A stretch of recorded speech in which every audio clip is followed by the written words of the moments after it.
Hello everyone, I'm Wayblazer and I'll be here. Wayblazer Dämmerung for PC. So the game came out today, let's say today, because it came out like late yesterday.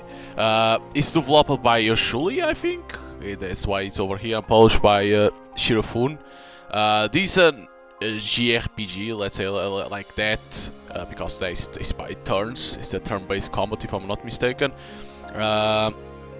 But this one, I don't know if there is, a patch to put. You know that you need to go to Shirofun website to download the patch. I can't say for sure, because they say on Steam page like 30 plus hours or something like that. So I'm like, I don't know if there is or not. So let us see. Tutorials on difficulty normal, new game plus, command settings, mouse. Do you choose? See there? I don't think I choose anything.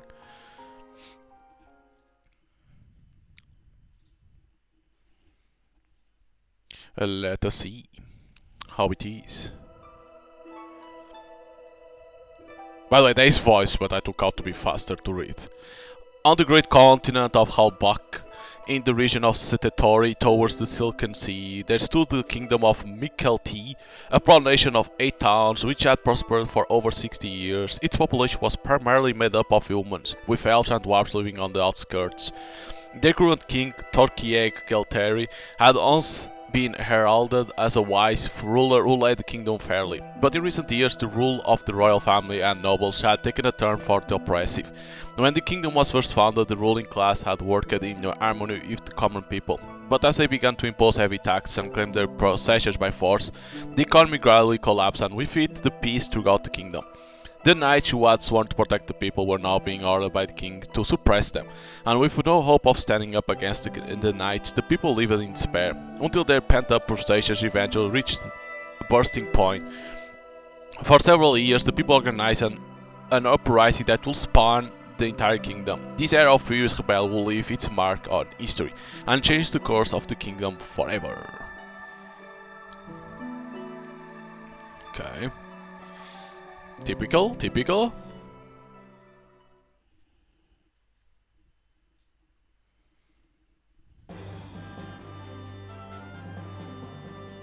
I see a pack of them, all huddled together over there. We are out hunting the woodlands, known as the shoreline forest, hiding among the bush. I observe our prey from afar. I hear quite restless, my body crawls up beside me. Hey, you sure do have a knack for tracking, don't you? I don't know about that, you're just as capable as me, Ruili. In fact, you've always been the one with the better grasp of the finer points.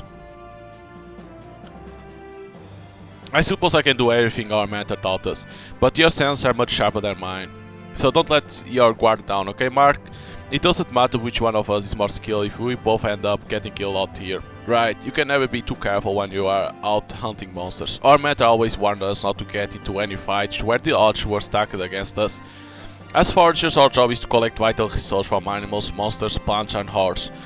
Ruili and I had the tricks of the trade beaten into us by our mentor, but gathering these precious resources can be extremely dangerous.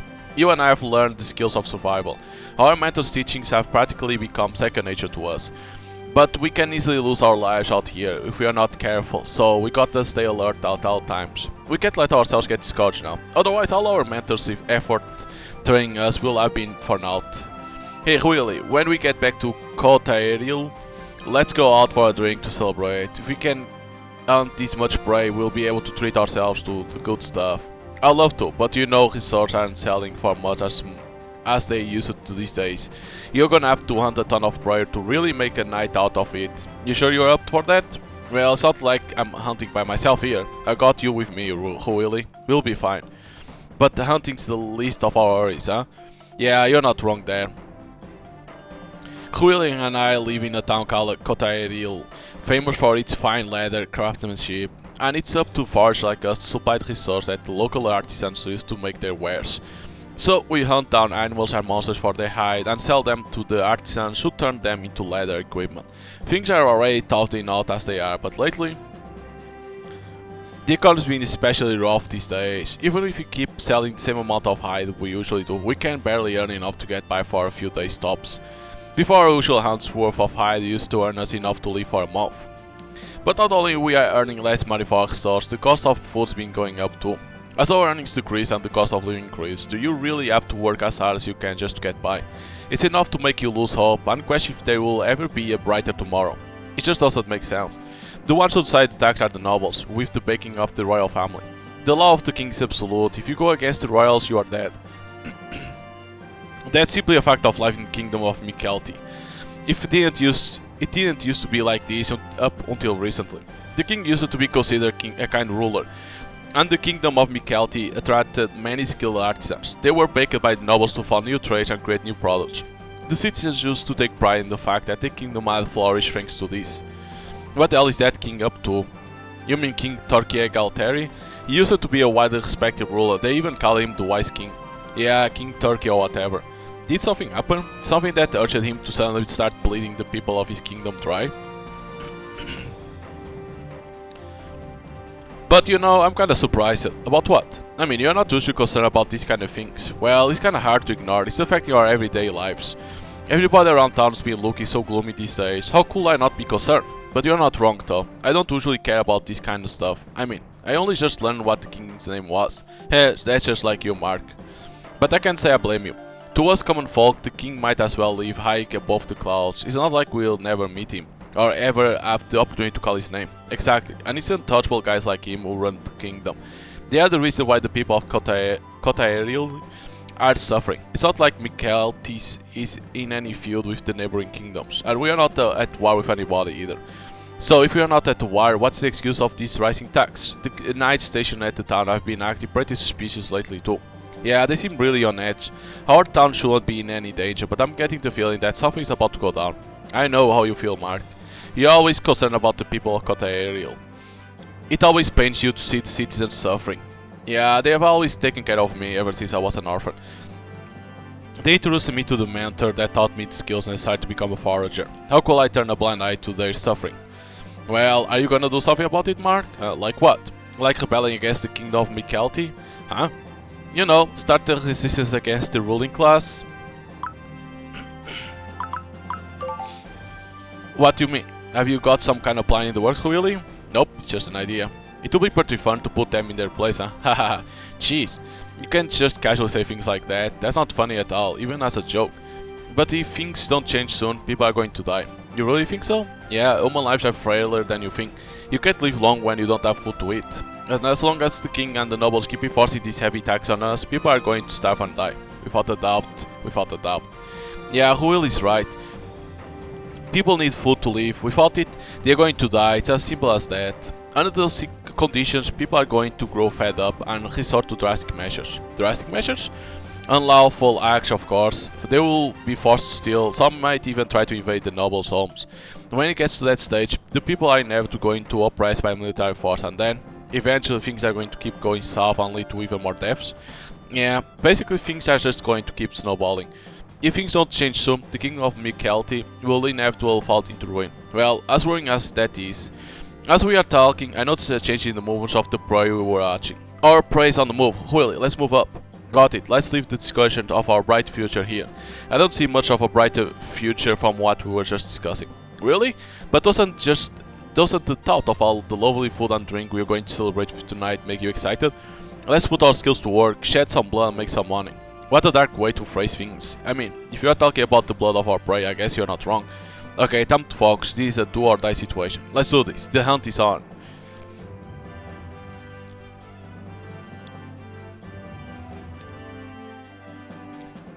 Alright, let's get to work, time to hunt our prey. Mark, from this point on we are going to have to fight any monsters that try to attack us. Let's stay alert and pay attention to our surroundings. Of course, these monsters can be pretty unpredictable. They are desperate to survive. Yeah, if it seems like we are in over our heads, there's always the option to retreat off tough battle. But I'll leave that decision to you. You know, you tend to be a little too cautious, Ruili. I'm not gonna let our prey get away from us. Well, I think you can be a little overzealous, Mark. We are foragers. Whenever we hunt monsters and animals, we are putting our lives on the line. But if we wanna hunt them, we gotta fight hard, right? Look, I'm not about to forget what our mentor taught us. I'll be careful. Alright, this time we are hunting. Hellhounds, they are a bounty of resource. Not only are their hide Fangs and claws, useful, but apparently even their flesh has a lot of magical energy in it. Not a single part of the Hellhound goes to waste. They might not make good eating, but to an artisan they are really treat. Are they on the move? Nope, not yet. But they seem to be aware of their surroundings. They got good nose. We made sure not to hunt upwind, but it's hard to remain completely undetected. There is only so much we can do. Our physical traits are completely different to theirs. It would be incredible thought to sneak up on them without them noticing. You can do this. Just think of that sweet boost that awaits. Right, we'll better make sure not to injure ourselves on this hunt, so we can celebrate when we get back. Yep, there's not much point in life if you can't enjoy it. Our destination is still clearing up ahead. That's where our prey is. Got it, there are strong monsters over towards the shore, so let's stay clear of there. The hunt is on, let's do this. Okay. Welcome, my name is Yoshi, and I'll be your guide for this tutorial. Whenever this game needs explained, I'll be right here to teach you everything. Let me explain the basics of Tushin exploration. You can use the mouse and keyboard or gamepad to get around. If you always keep up, make sure it's plugged in before you launch the game. You can customize your key configuration. You can also set input. Okay. We'll speed up the movement, it will slow down. You can open the menu palette with the button right clicking or hitting cancel. Oh, you save manually? Okay.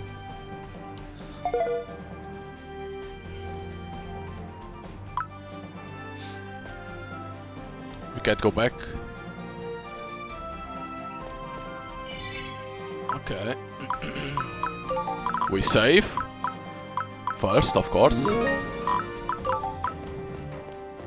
So control is to run, which is a little bit weird. Alright, our first prey of the hunt. It might not be the most we're after, but let's take them down right away. Don't get hasty now, we can't afford to let our guards down, no matter upon. Yeah, I know, time to engage. Probably gonna explain how to fight too. Okay, health and mana, right? Oh, my HP is blue, can't forget. HP is the blue. SP and defense elements. Defense elements? The hell that means. Defeat all enemies to win. If your whole party goes down, you'll be defeated instead. If you are defeated, you can spend half of your current funds to revive. Oh. On a turn-based system. Okay, the speed, so the speed matters. Okay.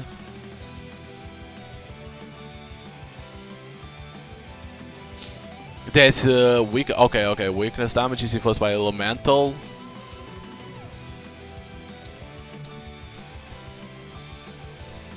So these two, they don't do anything because neutral and physical, and then it's like this and this. So dark wins to holy and holy wins to dark.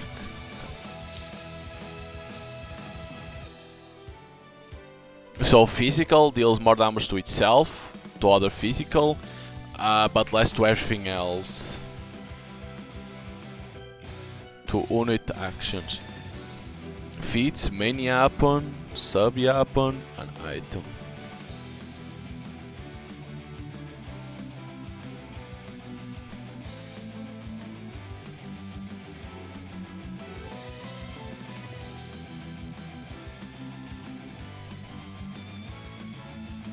One of these common options is to defend. Check unit stats.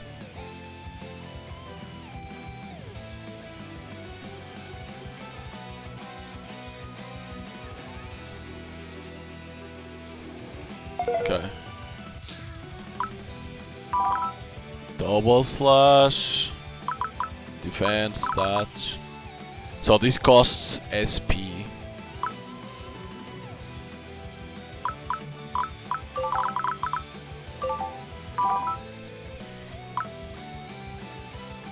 Hisho tempo.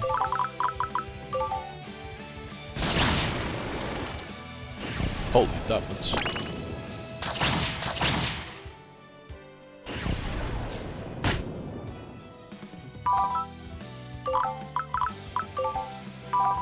How much damage will be the normal? Oh my god, I don't need to stall that ability.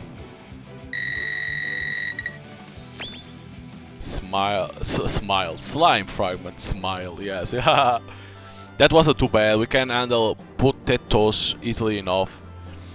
There are all kinds of mods in these rules. It's not guaranteed our next fight will go the same way. Right, let's say fuck as we move forward. There are 3 ways to get into a fight. Random encounter could by chance as you move around the dungeon. So fearsome, it's like that. Okay. So fearsome has a circle like that.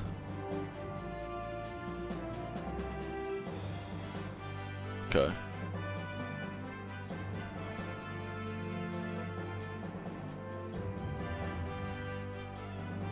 You can also use the Find Foes button to start an encounter.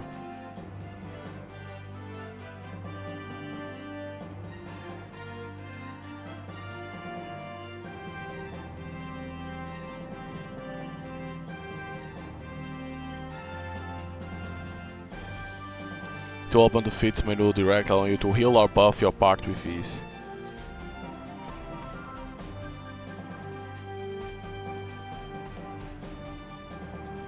Okay. If the same unit keeps trying to run, the chance will improve even against hard to flee enemies, okay. A unit who is trying to escape will take more damage. Okay. That's important to know. Those look like some useful resources over there. You're right, let's go over and grab them. Harvest and mine?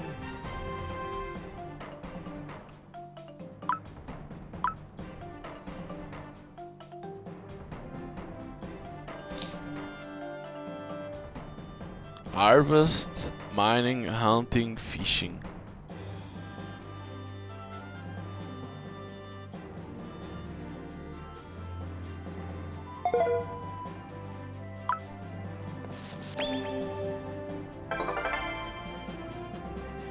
Blue fruit and branch, that's what I got.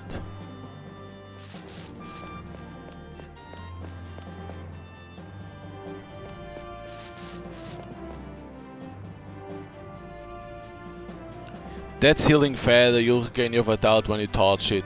They should come in handy while you are hunting. If you come across any, let's use them. First approach.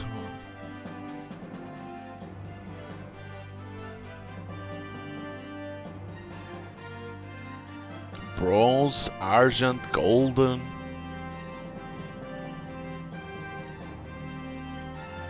Red ailing feathers appear after 1 use, be careful, but the 1 year isn't red. Okay, so there's red feathers, those ones is like 1 time and it's done. So you should only touch those ones when you need it, really.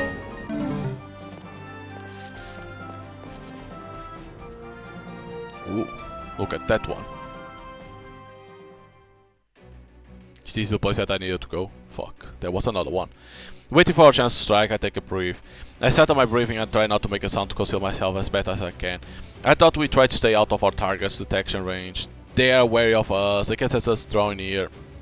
Maybe they heard the sound of combat on the path. Probably it's impossible to remain completely silent. Well, the question is how should we proceed from here?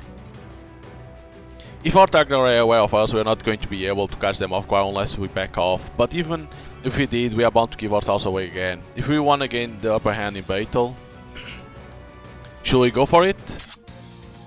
Yeah, let's do this, Ruili. Let's strike first. Boy, oh boy, you're just as reckless as ever, Mark. No, it's called being brave. Taking a bold step forward to do whatever is necessary isn't reckless. How heroic. If any woman heard that, they'll be blushing right about now. Heh, that wasn't enough to make you blush then. Did you want me to blush? I mean, I can try if you really want me to. No, don't actually do it. I didn't think you'd take that seriously. Heh, I'm just messing with you. Let's do our best on this hunt and save those heroic one-liners for the ladies when we get back. Right, the more we earn on this hunt, the better our chance will be when we get back. We are bound to fool them if we give them nice leather items or gifts made of fancy metals. If we defeat these monsters, we should get our hands on some cool resorts. Then we'll be able to look stylish in front of the ladies. Talk about shallow. You sure are a slave to your desires. It's not fair that you got the looks to make your schemes actually work, damn it, Mark. Sounds like somebody's jealous. I wasn't trying to be subtle about it. Anyway, shall we do this? Because I'm ready to go when you are. You bet, let's fight with precision so we don't harm the quality of the resource. The boost function? Boost? As you use feats, you build up this gouge. And when it reaches 100 you can activate.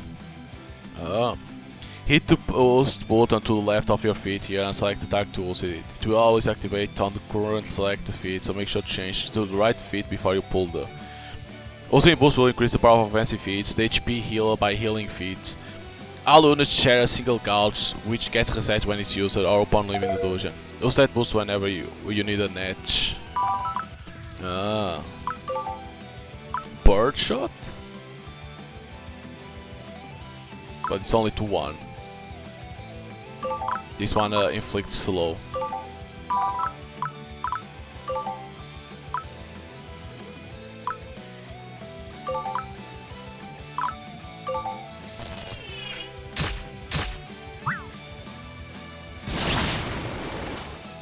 Didn't kill, got that. Holy shit, these guys have a lot of health. Thought that was gonna kill.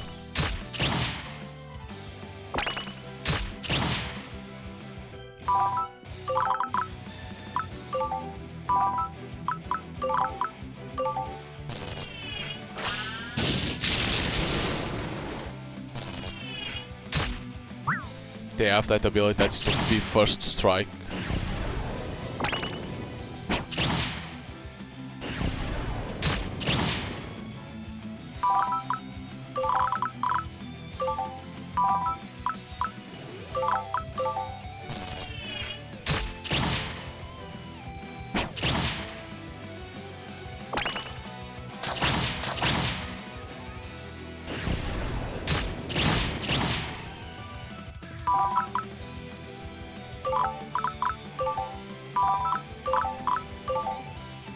Oh, both.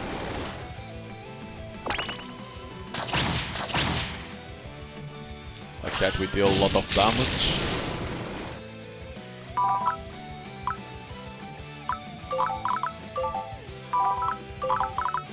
Does that mean special ability that guy is gonna use? Well, he's dead. So I get 400 experience, is it? Probably. Yeah! Blood. And with a swift swing of Ruili's blade, our prey ceases to move. Not only does he claim the monster's life, but his precise attack ensures that we don't harm the resource any more than necessary.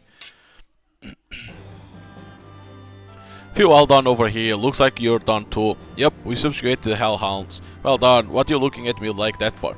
I'm just impressed with your technique as always. Do chat as we carefully extract resource from the corpse of our prey without harming their value.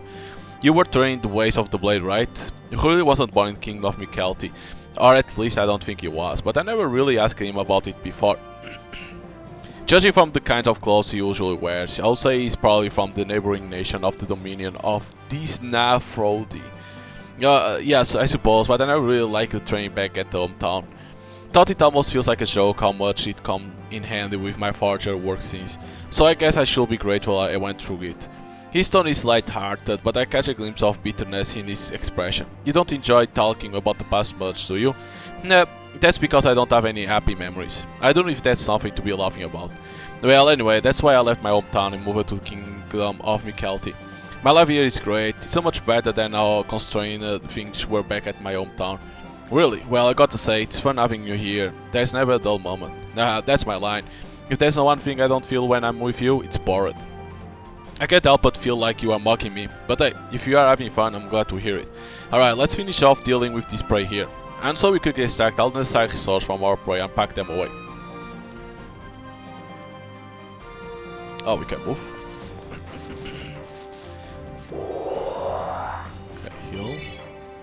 We save to not fight again against those enemies. Is there something in here? Chest?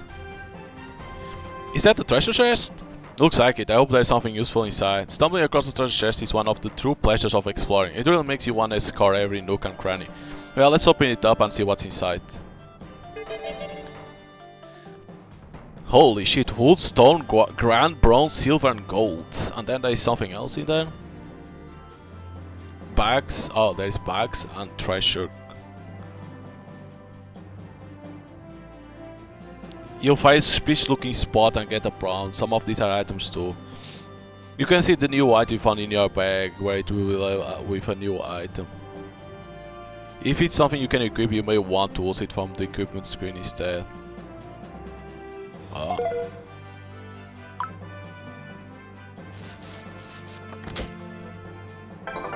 A veteran's ring.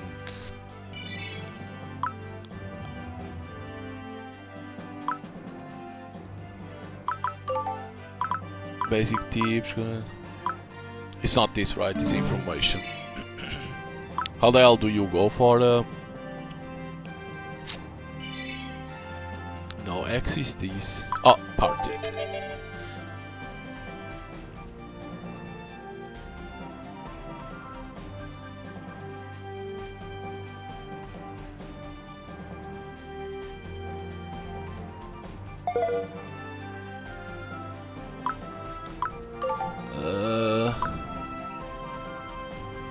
Plus 5 attack, we can equip on him.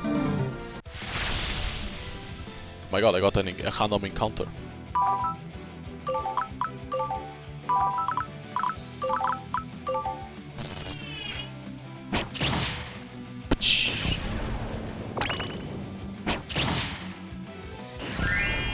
Oh, treasure chest.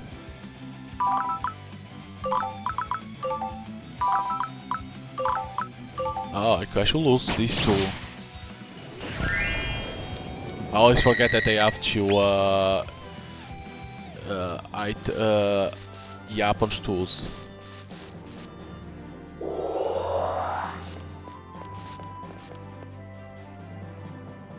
Didn't I say you should stay to off shore? No, I can fight stronger monsters. So we go back.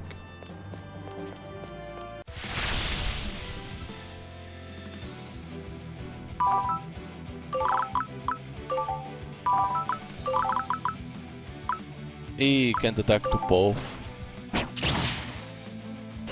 They are that far away.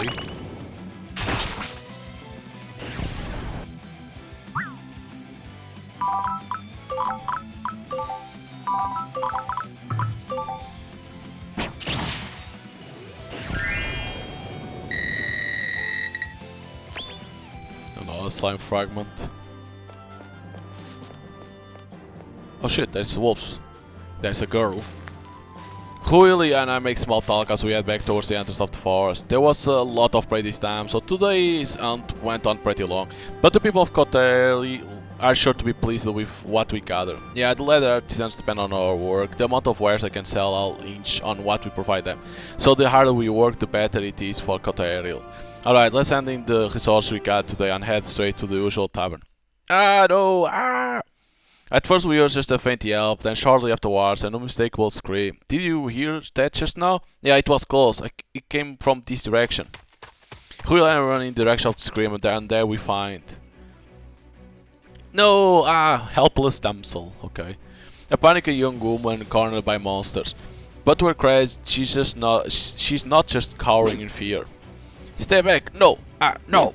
She's flailing at them with a fallen branch, which has protected her from any serious harm so far, but the monsters are slowly inching closer and closer, seeming ready to attack at any moment.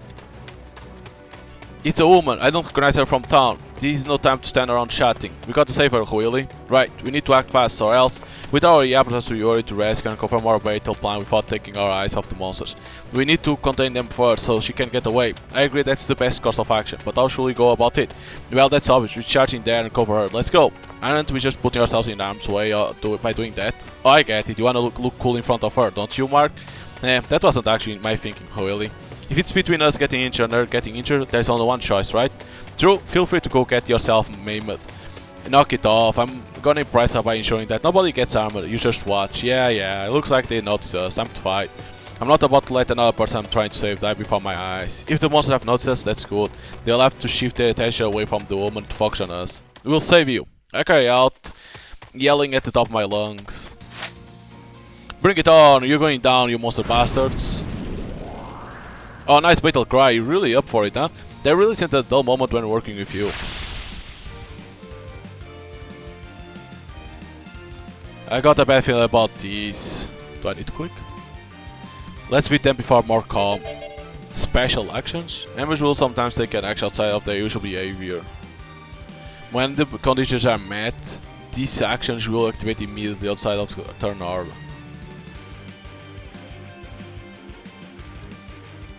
For event encounters, conversation as the fight begins may hint at these conditions. Okay. They have 900 health. Jesus Christ.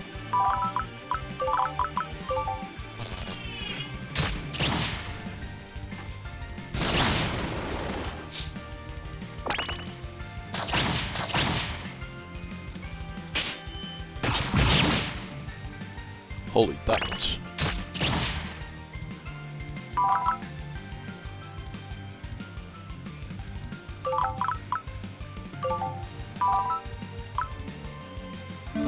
No, wait. Finish this guy off. And heal.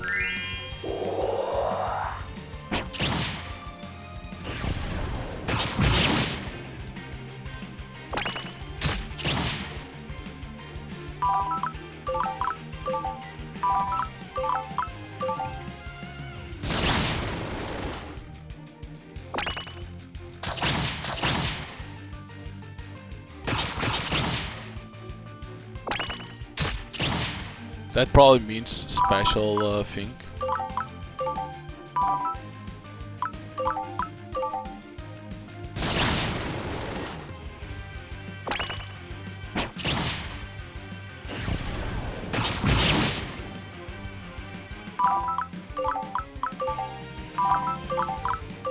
Just finish him off. He called it. Or not. He got increased health. Oh shit, 2 times. Shit. Level up! Level 4. Let's go. Yeah, it's over. After taking down the monsters that try to attack the girl, we look around to make sure they are safe. And also we're certain the coast is clear, we will approach the girl. Phew, thank goodness we made it. Looks like you got away without any serious injuries. She seems pretty shaken up, but I can't blame her. She was just about to be attacked. If we hadn't make it in time, she could very likely have lost her life. Don't worry, you are safe now. Can you stand? I can't stand up. Try as she might, she just can't seem to pick herself up the ground. You okay there? I stretch out my hand to her and help her up. But she clearly is still in shock, and as her legs are trembling while she stands. Glad to see you alright. That was a close one, huh? She actually gives up a deep bow.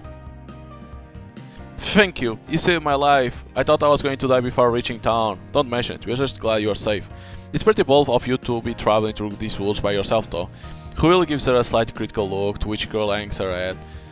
I heard that the highway was relatively safe, but it seems that I was sorely mistaken. I'm sorry. It's kind of cute how sheepish she is, but it's true that she should have been more careful. Well, you're right, but that the highways are relatively safe since they are patrolled by the Royal Knights. But it's still extremely dangerous if you can't fend for yourself.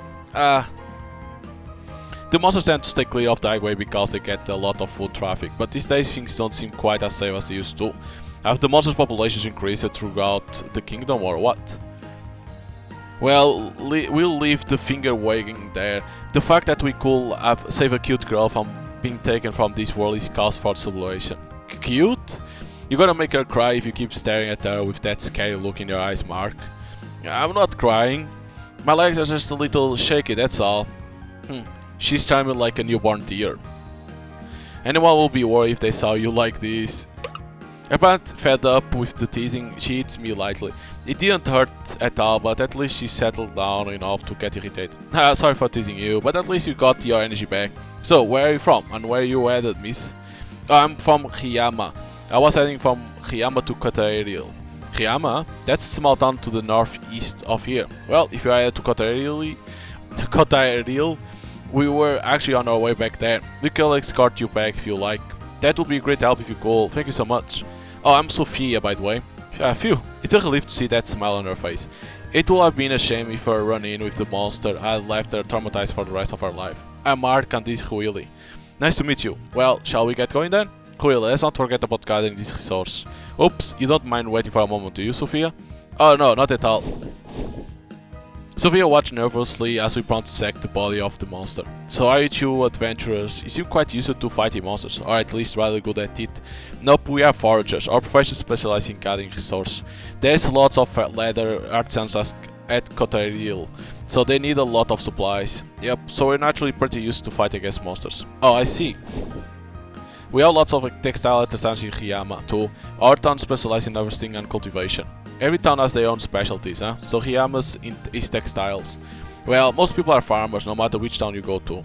But the kingdom of Mikelti has prospered from thriving craft work industry. So it's only not that there will be lots of professions to supplement that industry. And us, the artisans, play a small part in that. It's a win for all. Whoa, Mark said something smart for us. I wonder if it's going to rain tomorrow. Ah, shut up. I might not have gotten an education, but that doesn't mean I'm stupid. That's not to say I think I'm some genius either. Just don't call me stupid. Yeah, you're pretty cool when you speak with confidence. Don't be ridiculous. I'm always cool, right, Sophia? Oh, Sophia's all flustered because she has no idea how to react. She could have just ignored my silly comment, but anyway. Well, we are done here. Time to get going. Sophia, we'll make sure you safely reach Cotaril. Just stay close and you'll be safe. You can even hold my hand if you like. Yeah, don't treat me like a child. Oh, I meant to treat you like an elegant lady. My bad. Maybe that will be clear if I went from linking arms or wrapping our arms around each other's shoulders. I could even give you a piggyback if you'd prefer. Feel free to press your chest up against me while you hold on tight. I don't know how I'm supposed to respond. I can't be cruel to the person who just saved my life, so it's hard to react. Your honest reactions are good enough. Yeah, it's almost worrying how much fun it is to tease you. You really are the devil in disguise, Sophia. I'm the one who's worrying here. And so is Scott Sophia, the girl from Riyama, back to Cotaril with us and laugh the whole way there. Ah, yes. Here we go. Phew, made it back to Cotaril in one piece. The three of us made it back to our destination without issue. You think you'll be okay from here, Sophia? Yep, thank you so much for your help. You really saved me back there. If you can't find anybody to escort you back to Riyama, just give us a shout. Sophie gives a big wave, then hurries off. I'll let out a sigh of relief. Okay, I think that's everything for today. All we have to do is sell this resource and... Really? He's staring towards the town. I wonder what's up. Doesn't something seem strange to you, Mark? Huh? What do you mean? I don't, but something feels off. Crap, maybe we shouldn't have parted ways with Sophia so soon. Seriously? I've got no idea what you are. Huh? Uh-oh. No, he's right. Something does feel different. I feel the same sense of danger that lingers in the forest and the caves. No, that's not quite it. It feels as though the threat has been and gone. At least that's the sense I'm getting. Hang on, I know what it is. Mark, there's no guards out. Something must have happened in town. You're right, we need to check the place out right away. And so we hurried through the entrance into town center. What the hell happened here? Cotaril wasn't totally destroyed, but parts of town had been clearly seen some damage. It looks like the aftermath of some kind of battle. The town's in a pretty bad state. There's lots of injured people too. But this doesn't look like the kind of damage a monster attack will have caused. I don't see a lot of blood, unless the townspeople managed to drive it away. No, I don't think this was a monster attack either. Then who could have done this? There's no use just standing around here, wondering what went down. Let's find out what happened here. As we wander around town trying to find out what happened, we come across a familiar face. Mark, Ruili, have you two returned from hunting? What happened here? It was the knights. They came here and started taking things from townspeople. They just say, we need this, on it over. As I listened to his explanation, my blood began to boil. Huh? They requisitioned supplies without even giving a proper reason? Apparently the Royal Knights of Mikelti had suddenly barged into Cotaril and started taking people's belongings. The citizens were bewildered as their precious supplies were confiscated by the knights without so much as an apology. Ignoring the people's silent whimpers or outstretched hands, the knights took their belongings by force. I can't believe them. They think they can just make off with the townspeople food and belongings like that?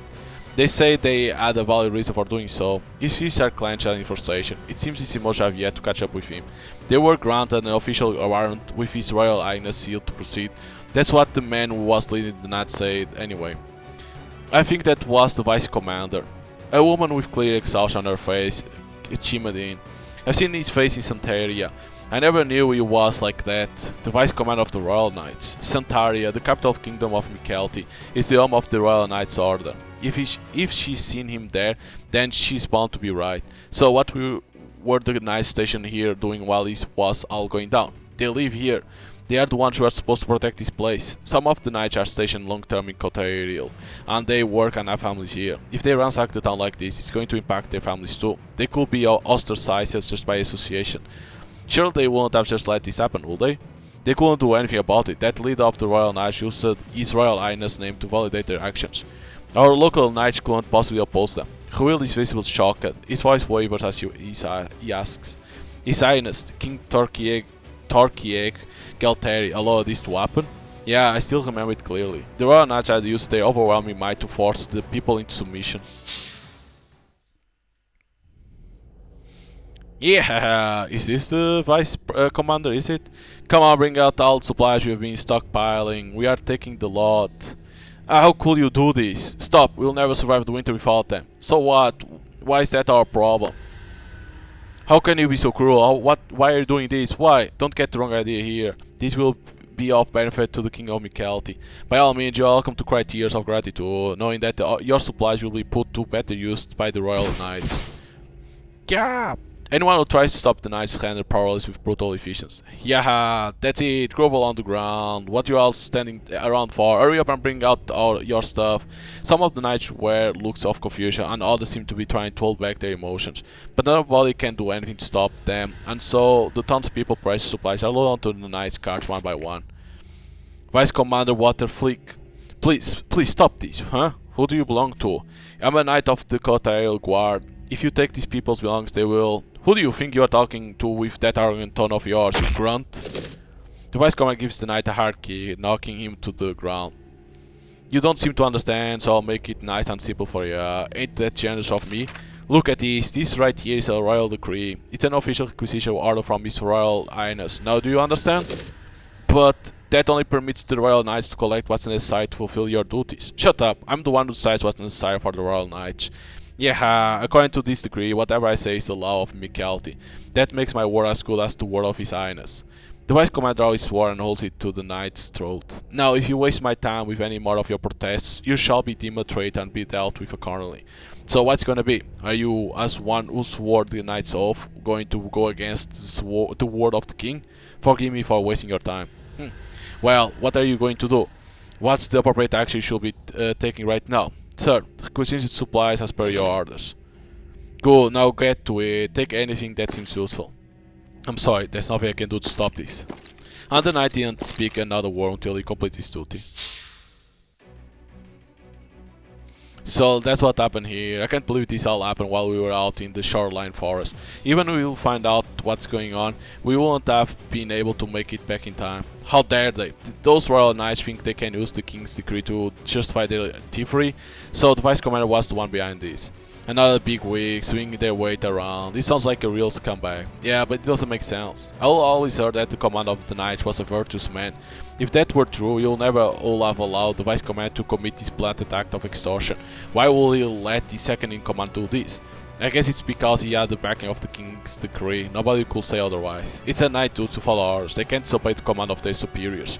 And if those orders have been issued by the rule of the land, then there's nobody who can reject them. Did they mention anything about our tax? What make you ask that, really? Well, those Knights came to requisition supplies from the town, right? Right. And if they didn't make any mention of it, then I'm guessing it was separate to the tax they already take from us. You got to be kidding.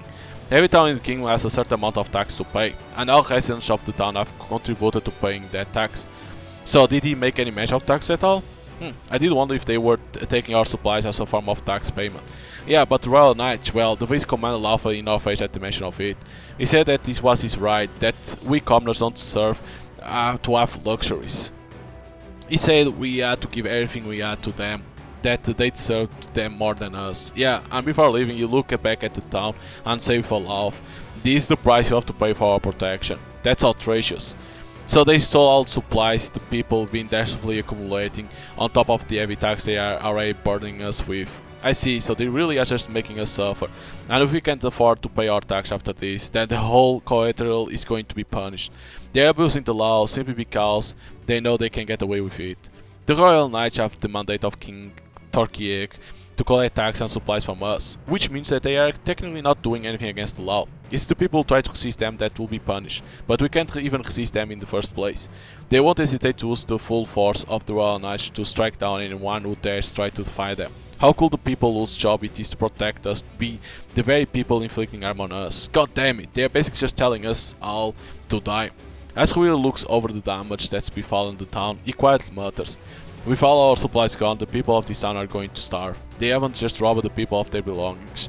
They have even stolen the leather, craft and materials that serve as the crux of Coeteril's economy. So they have taken not only our savings tax, but even the means for us to rebuild our savings with our supplies. Things are going to go from bad to worse. It's not just our industry that's going to collapse, but our population too. Surely that won't be in the kingdom of Michalti's interest, right? Yeah, you won't think so. And yet the fact is, they requisition those supplies. Why would the king give them the order to do that? I can't even comprehend it. If even regular people like us can see that this will ruin the kingdom, then the king has to see it. So why will the king of Michalti inflict harm on his own land, his own people? We gotta get to the bottom of this, Mark. Perhaps the big wigs in the capital were able to realize this as something that was happening far away from them.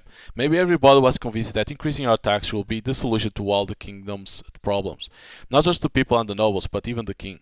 Maybe they believe that this will prevent the decline of the kingdom of Michalti, but they don't see it having the exact opposite effect. We have to find out what's going on in the kingdom. Once we know what the situation is, then we can find out if there is anything that we can do about it. What do you mean by that, Mark? I mean exactly what you were suggesting before, Ruili. A rebellion against the kingdom of Michalti. A resistance against the ruling class. Are you serious about this? It all depends on what the justification is. My eyes meet with Ruili's. Then after a pause he tilts his head and sighs. You really do seem serious. Yeah, I am. If things keep escalating from here, the kingdom is doomed. Even an uneducated guy like me can see that, so there's no way the nobles and royals can see that too. There's got to be a reason they are doing this, and I'm going to find out what that is. And how are you going to do that? We are just a couple of commoners, nobody's going to listen to us. And we have no way of rallying the people of the town, let alone the kingdom. There's a good chance that our meddling won't resolve anything, and only makes life more difficult for everybody. So are you sure you still want to go through with this? Yeah, I am. Things are going to be bad, whether we do anything to stop this or not. That's what my heart's telling me, and I'm the kind of guy who follows his heart. That's the only way I know how to live. It's what I've always done, and it's what I'll keep on doing from here on out. You can't stop me, Ruili, even if I have to do this all by myself. I wasn't going to stop you. I know I couldn't, even if I tried. Ruili's lips curl into a amused grin. Never a dull moment when you are around. You can cut me in too, Mark. I'm not letting you have all the fun. I don't know if I will call this fun. But it's good to know you are with me on this, pal. I hold my fist out to him, and with a slight grin, Ruili gives me a fist bump. Well, no matter what we do, we are ultimately going to die in the end. So I might as well go for the more fun and exciting way of life. Well, I don't have any intention of dying, that's why I'm taking action. Well, obviously, let's struggle as best we can. And so I turn back to the townspeople who are staring at us somewhat flabbergasted. I'm going to have to leave Coeteril for a while. Mark, what do you mean? In order to take back what was stolen from us, I'm going to have to stop working here for a while. So I'm really sorry, but I won't be able to stay and help out here. I know you need foragers here now more than ever, but I have to do this. I see, I understand. Well, you are free to do what you like. But Mark, don't tell them that you are acting on behalf of Coeteril. Don't worry, I won't. I won't want to put the blame on Coeteril and have the whole town destroyed. I'll be careful not to arouse any suspicions while I investigate. Well, at this rate we won't be able to continue life here as normal. So if possible, could you investigate the situation at the other town for us too? It's difficult for us to venture to other towns with all the monsters lurking in the fields, you see. But that's only if you have a chance to do so. Of course, helping the people of Coeteril is my top priority. If you ever need something, feel free to ask. I'm here to help the people of the town, and I'll be sure to share whatever I uncover. I'm certainly curious whether other towns have had the same experience. We all nod in agreement as we confirm that what we're going to do from here. As for us, we'll have to round up and catalog what resources we have got left. We'll better have a war with townspeople too. We are probably going to be hungry for a while. Yeah, we are all going to have to stick together and support one another. I owe the people of this town everything. They looked out for me when I became an orphan and taught me skills to survive. And it's not just one of them who's been impacted by what happened here. The whole town has their livelihoods at stake. So if the king has allowed these people to suffer, then I cannot abide that ruler's law. Really, I'm not going to hold back anymore. To be honest, I don't even remember the time when you did hold back. Shut up. Look, at the point I'm trying to make is that I'm going to whatever's necessary. Mark, I'm sure you are aware of this, but let me confirm things just to be sure. What we're going to set out to do here is to start a revolution and change the kingdom. If the king and the nobles turn out to be corrupt, then we'll have to take measures into our hands, if that's what it takes to survive. Even just saying that will be considered treason. And if you actually try to start a rebellion, then they are going to do worse than just kill us. Well, I'm dead either way. If I don't do anything about this, my heart is going to die before my body does. Call me crazy, but I don't think it's fair that the people of this town are all working their arse to make a living, only to have the fruits of their hard labor plucked by the knights, simply because they have authority over us and deem themselves to be superior. The day I let them walk all over us is the day I die. I might as well no longer be at that point. That's why I have to take action. It's as simple as that. You really stand by your beliefs, don't you? I'm the same as you, Mark. I can't stand how people are divided purely by the social class they were born into. So let's show them just how angry us commoners are. Let them see what we do with our backs against the walls. Yeah, we are not about to roll over and die just because the king allowed it. We're going to struggle as hard as we can. Come on, let's start gathering information. We'll find out who's behind this, what their motive is, and why they have let the situation grow too severe. I'm going to start a revolution or die trying. The king of Mikelt is going to change, and we will be the ones to bring about that change.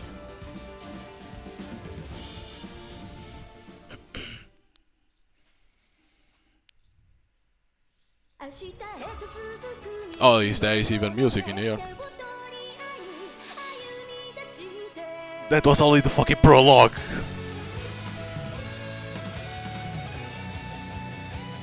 I don't know if this is gonna get copyright or not, so.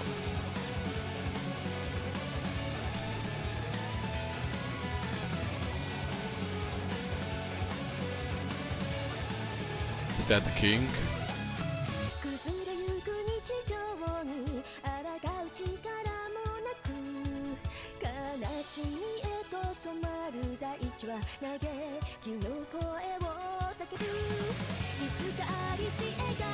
Spoilers! Spoilers!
I think the music is copyrighted because it say the lyrics and something else, so I think it is. Meanwhile, in the capital of Santaria, a knight stands outside the entrance to the royal castle.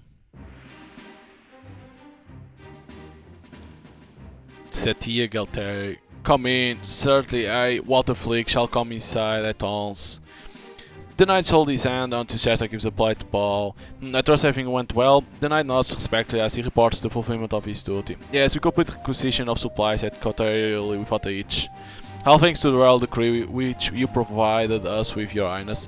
Is that so? If it came in handy, then it was worth issuing. And what of Commander Leonard? I made sure to operate with a small squad so that it will not catch his notice. If you found out, you'll have surely inquire with the king about it. So it wasn't even the king, it was her that sent the decree. Very good. She has a cold glimmer in her eyes and her lips curl into a cruel smirk. My father's policies are much too soft. Oh, she's the daughter? Oh, I thought it was the wife. My father's policies are much too soft. His words are only heard by those who immediately surround him.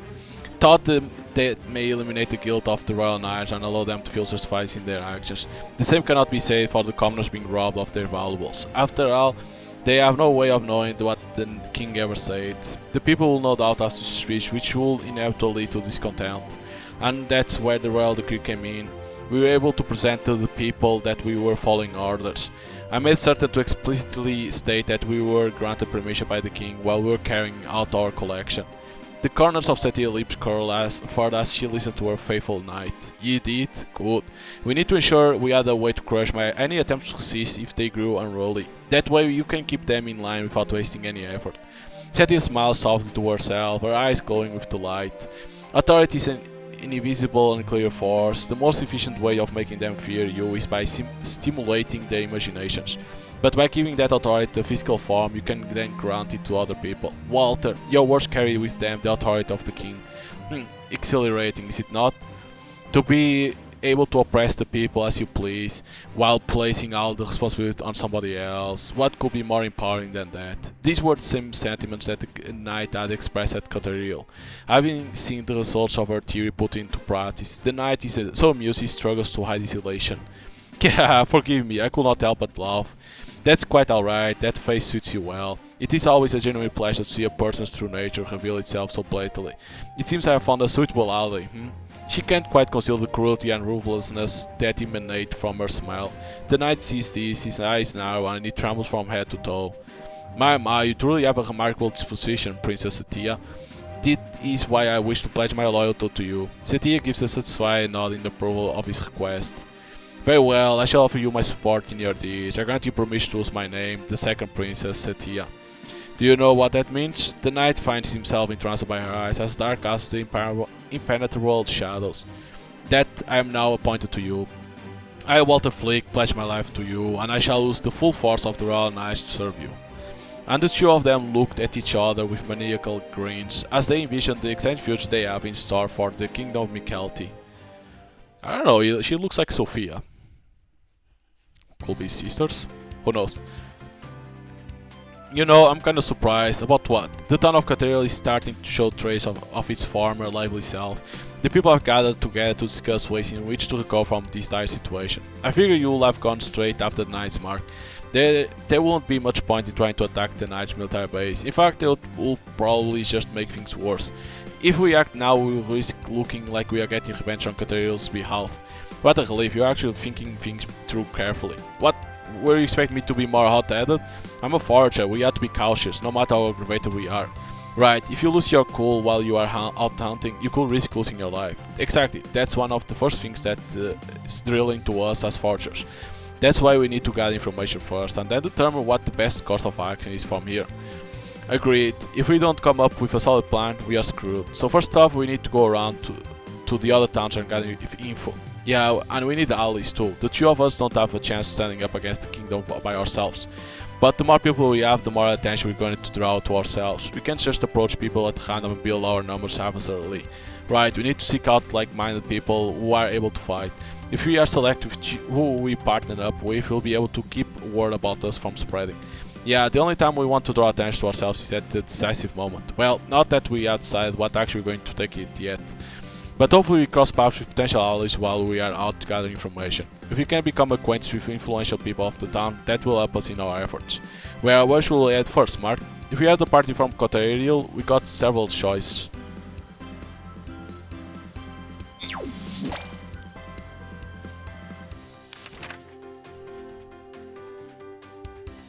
First, there's the capital Santaria to the west. Right, the capital dome of the king and where the Knight's military base is located. That seems like the best place to start. The capital is both the literal and figurative core of the kingdom Mikelti. Seeing what the situation is like in Santaria will probably give a good indication of the state of the kingdom as a whole.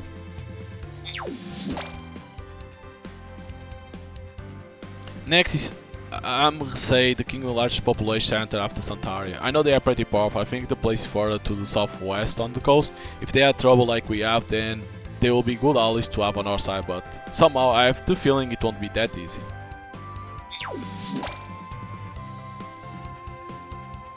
Finally, we have Amaland. In terms of location, they are somewhat removed from the rest of the kingdom. Right, they are located in Seaside Forest to the southeast. I hear they have a strong defense line, and if they ever came to a time they needed to lose it, they will be a force to be reckoned with. But they might not be suspicious of the royals, nobles, or knights yet. Even the strongest fortress can be easily destroyed from the inside. No, that's so close. Guiding if it will be crucial if you want to win them over. Come to think of it, Riyama will also be easy to get from Kotoril too. They are mainly known as that little town to the north, but seeing as they are so small, I wonder whether that makes them more or less likely to be targeted. They probably don't seem like as juicy a target as Kotoril, but considering that we are situated between the capital and Riyama on the Royal Highway, the knights could have headed there after raiding us. I will say the fact that they are so small probably makes them an easy target in their eyes, whereas a place like Amrhasei or Amaland might make it hard for them. I'll leave you to decide where we head first. Oh, and Lucky Mare and Udra could be options as well, but neither of them is direct to connect to Kotaril on the highway. In order to get to Lucky Mare, we'll have to go through Santaria, and for Udra we'll have passed through Amaland first.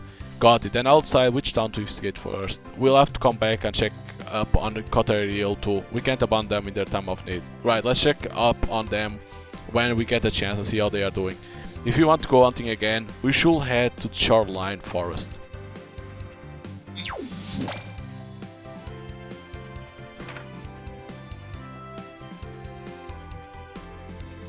Oh yeah, that reminds me, Sophia, that girl who was being attacked by the monster, she said that she was from Riyama. We parted ways with her before we headed into town. I hope she's alright. Well, the knights had already left by the time we got there, so I'm sure there's nothing to worry about. Mark, what's wrong? Oh, nothing. Alright, let's move out. World map. Our launch expeditions.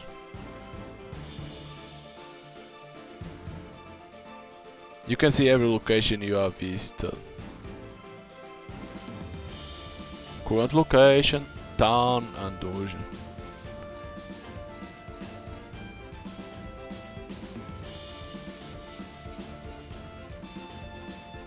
Kotaril, that's an event. The icon to the left indicates that town's trust in new effective events in that town.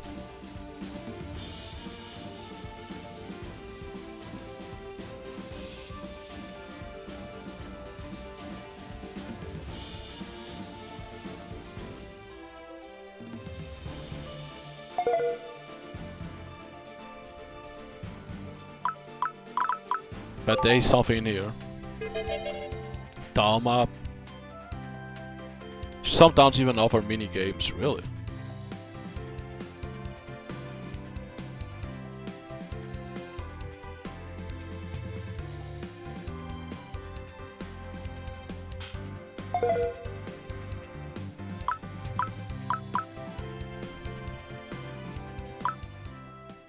Minimum level, sure.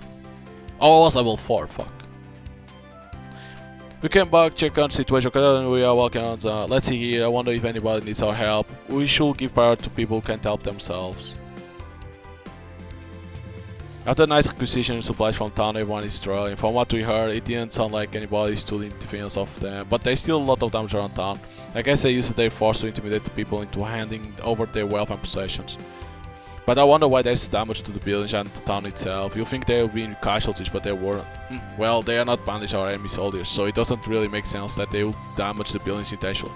Well, it was a group of heavily armored knights that were stomping around town. Yeah, but I doubt they will have been swinging their weapons around. Maybe they were trying to find where people were hiding their resources. As Ruili and I contemplate the damage, we happen to see a familiar face.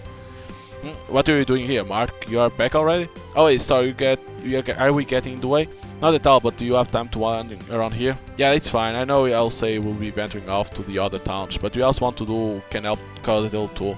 Even if you have an important goal that we need to take care of, that doesn't mean we can just turn our backs on the situation here. You sure? Well, we appreciate it. Is there anything we need help with? As a matter of fact, I would like you to bring us some resource. That's exactly what those forge are here for. What kind of resource are you after? As much as I want to say, it would be grateful for any resources that are right now. But if we had more animal and monster hides, that would really help the artisans of the town with their work. Without the necessary resources to make their wares, they can't earn money. And if the town is not earning money, you can't afford to replenish your supplies. The town of Cotterhill is home to many leather artisans. Sure, our town might be covered when it comes to the products that our local artisans can produce, but for anything that the people of our town can't produce ourselves, we have no choice but to buy them in. God, we'll go gather some for you. Thanks, that should be great help. Cool, where do you think the best place to go hunting will be?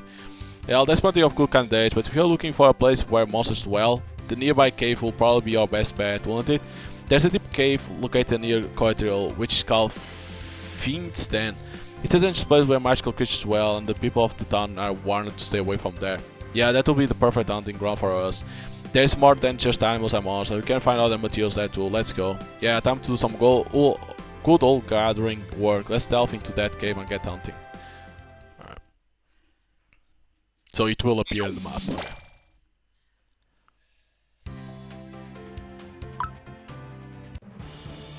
Can you save over here? So you say Riyama, let's go for here in case we can get a new character.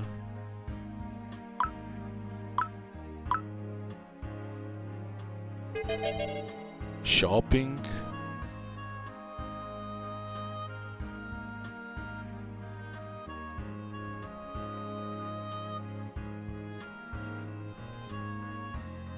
Oh.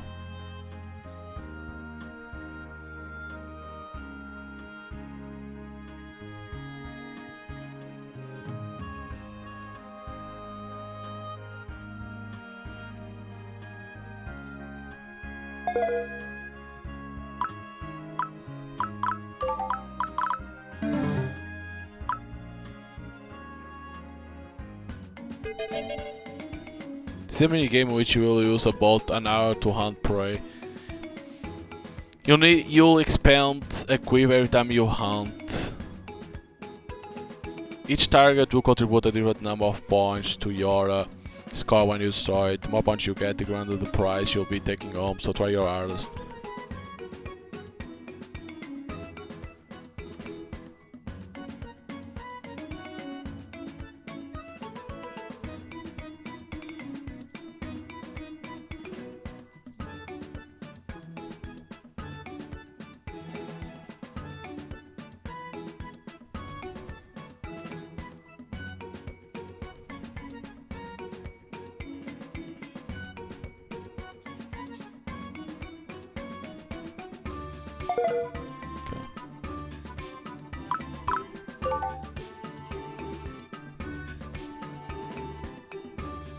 Is that the maximum that we can?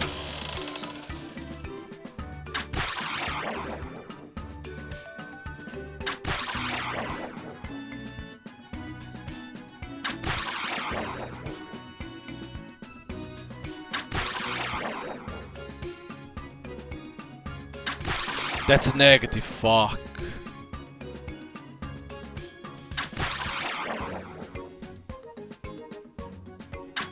Lost all the points that I had, fuck.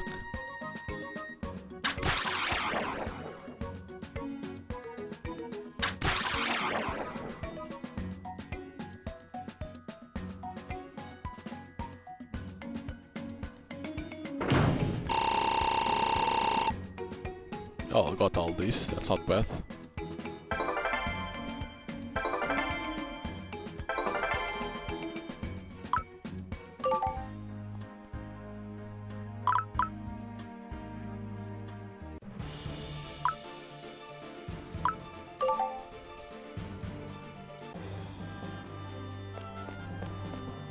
Fish.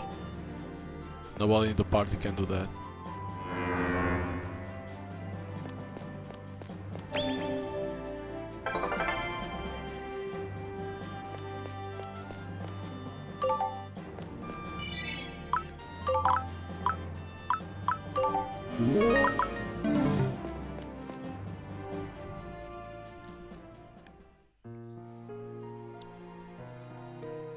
Alright, we made it to the Fiend's Den. No matter how many times we come here, this cave always feels so eerie. Well, what do you expect? It's called Fiend's Den for a reason, you know. I won't be surprised if we run into any powerful magic creatures in here, so let's stay on our guard. Right, it's important for us to keep our wits about it. We don't want to be caught off guard and get ourselves killed down here. The fiends are powerful creatures, one wrong move and they could easily kill you. But if we don't hunt them, we can't get our hands on their hides, so of course we have to face them, but... The only question is how deep will we have to delve. We usually stick pretty close to the entrance here. I've never ventured too deep into this cave before. Depths of the cave are where the powerful fiends lurk. Collateral is in desperate need of valuable research right now.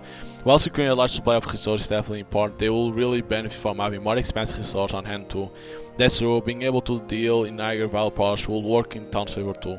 Negotiating and dealing with merchants might be outside of our realm of expertise, but having good quality resources is bound to aid the town in its recovery. So let's do this, time to give these fiends a nasty wake up call.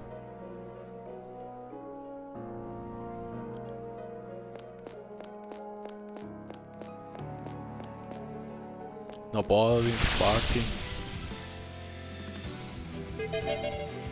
Trust combs.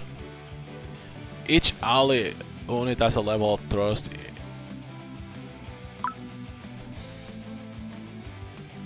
Holy shit.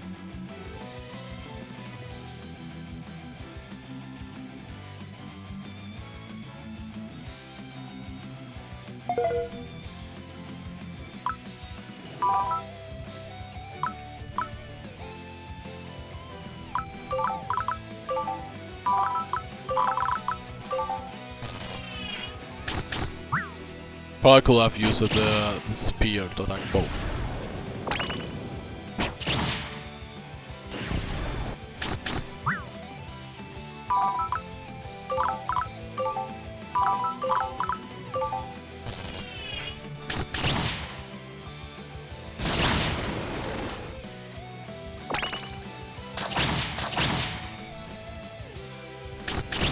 They have so much health.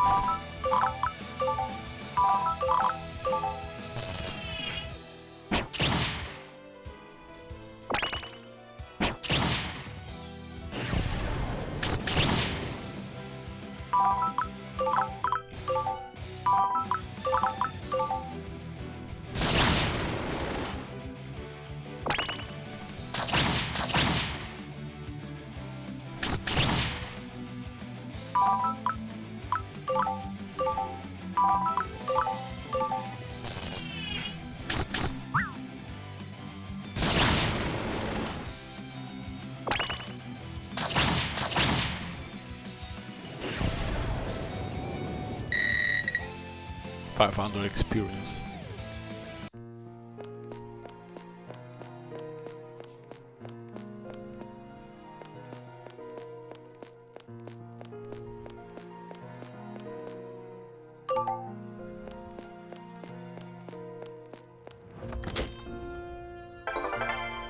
Tower necklace.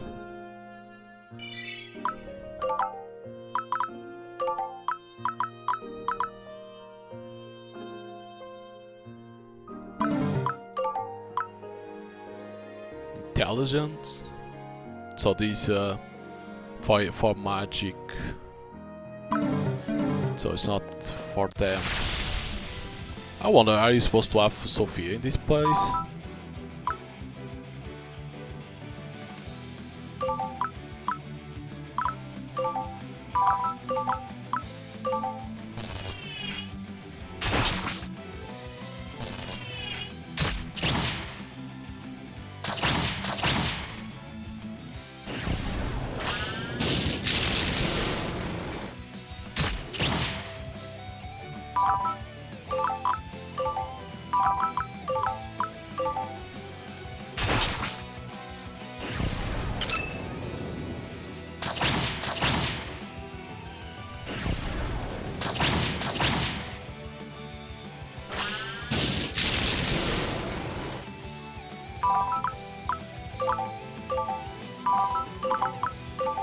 I wonder if you are supposed to have Sophia in at this point.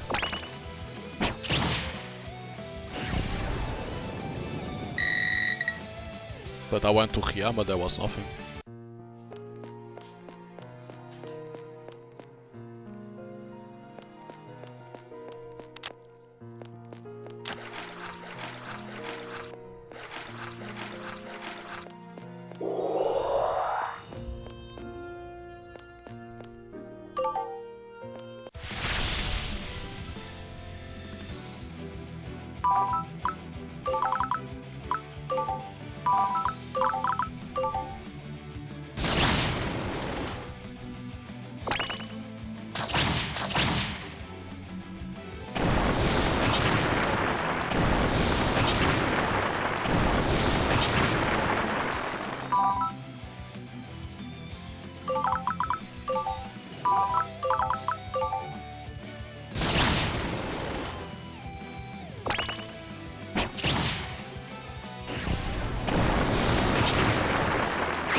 poison.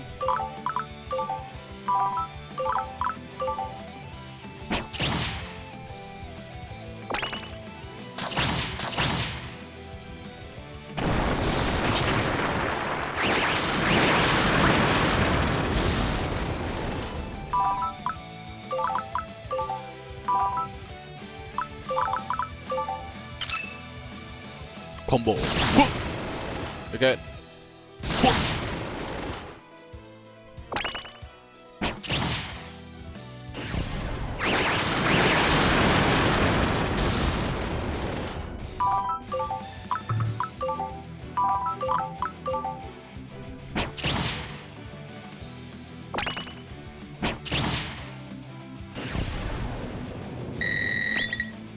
Okay, level up, level 5.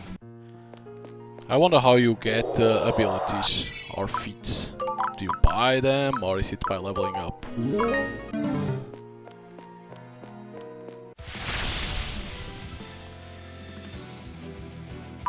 Because I don't think the game said something about that.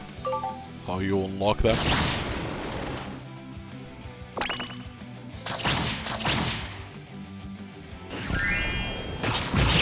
Chest.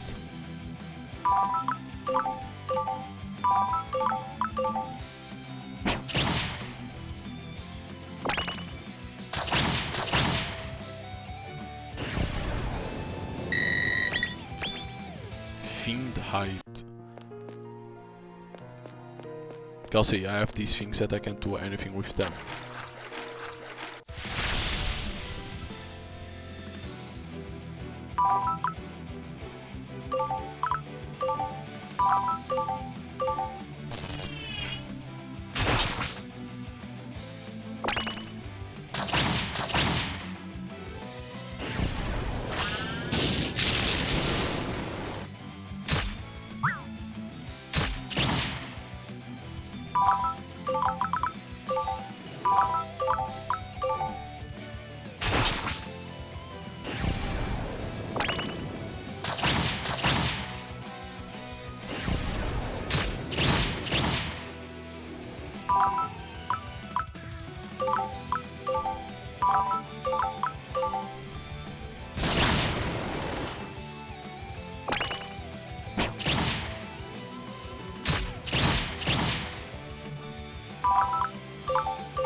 I don't want to do the boosts.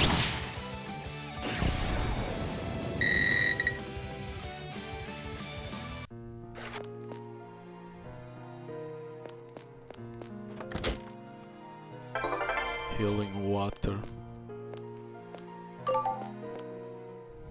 There's some kind of path on the floor, but nothing is happening yet.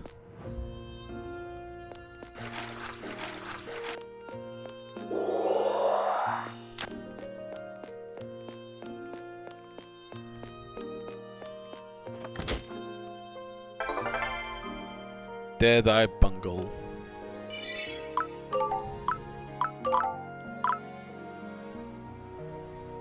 Increase accuracy.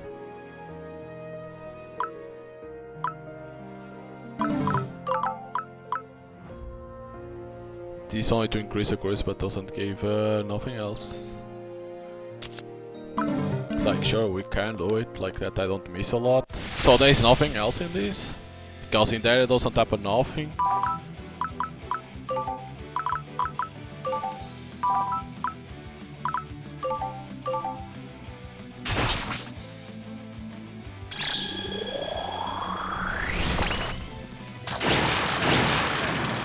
Only 500 with the boost? What? How is that even possible?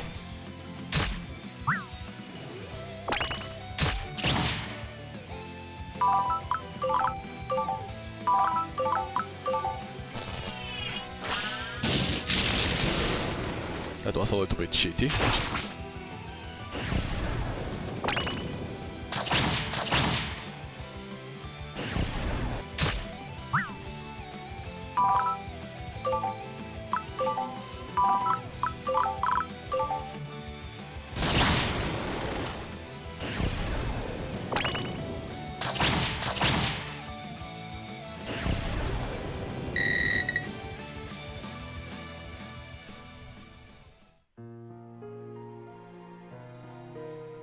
Well, we've been hunting the Fiends Den for a while now, but we can't just keep endlessly delving into the depths. We have to wrap things up at some stage. Phew, how about we end our hunt here, huh? Yeah, we got what we need here. Now all we have to do is bring them back to town.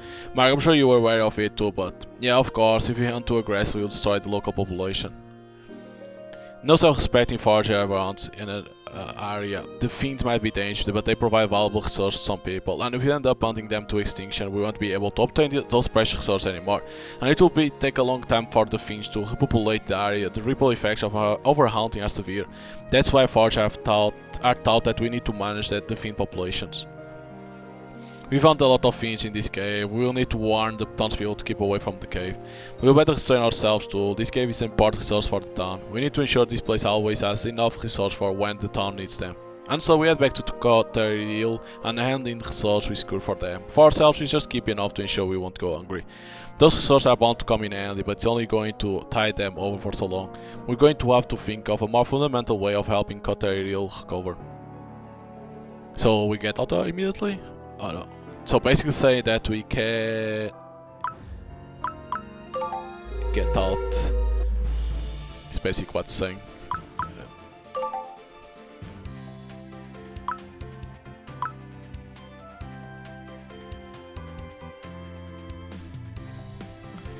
Damn it, what a mess. We look around the town square, covered of supplies and gold by the night. All the people walking by utterly exhausted looks on their face. Here too, Ruili was taught the skills of the forge by the same mentor as me, has a green look on his face. What do you mean by that? He likely only meant to say it to himself, so he gives me an embarrassed smirk when I ask. Oh, it's just the air feels kinda cold lately. What's that supposed to mean? Some kind of metaphor? Exactly what it sounds like. I'm pretty sure it was like this last year too. It's still meant to be warm this time of the year, but the temperature feels kinda low to me. I get the feeling he's trying to dodge the question, but if he doesn't want to talk about it, I guess I won't force him. If the temperature keeps dropping, it's going to affect the harvest. Right, and that's especially bad now. When the town has just been ransacked by the knights, the poor harvest is only adding insult to injury. Many commoners are farmers and they are going to be hit pretty hard by this. To make matters worse, there's a risk of a reduced harvest could provoke the knights and nobles. Sorry, I don't follow. You mean the nobles will get annoyed because they won't be able to collect as much tax? No, that doesn't seem right. Really say provoke. Mark, do you know why the knights are collecting levies from the town and village? Don't they just want to hoard all supplies for themselves? I haven't heard any word of us being at war with another nation, so it can't be due to lack of supplies, right? Ruili shakes his head and says with a gloomy voice, it's because they don't have enough supplies to keep the knights mobilized. Mobilized? You mean for the knights to be on duty? Right, when they send out a squad they give them provisions of food and drink. But when they are sent on a long expedition, those supplies aren't going to last. There's only so much in supplies they can take with them, right? Right, if they are being sent out to battle, they need more than just food too. They need weapons, armor, combat gear, healing items, lots of things. And the larger the squad that's being sent out, the more supplies they require. They will determine how much to take with them based on how many knights are being deployed. And when those supplies are run out, they will need to obtain more while on duty. You mean from the nearby towns or villages, right? They might not be able to obtain weapons and armor from elsewhere, but if there's a town nearby, there is bound to be food. They have permission of the king and nobles to claim their supplies, so the people can't refuse them. That's why levies come out of nowhere, unlike taxes. That's the reason why the knights came to steal supplies from Coterial. Because we were offered no explanation, it felt like a cruel act. But we had been given an explanation, we might have suspected that they were in a desperate situation.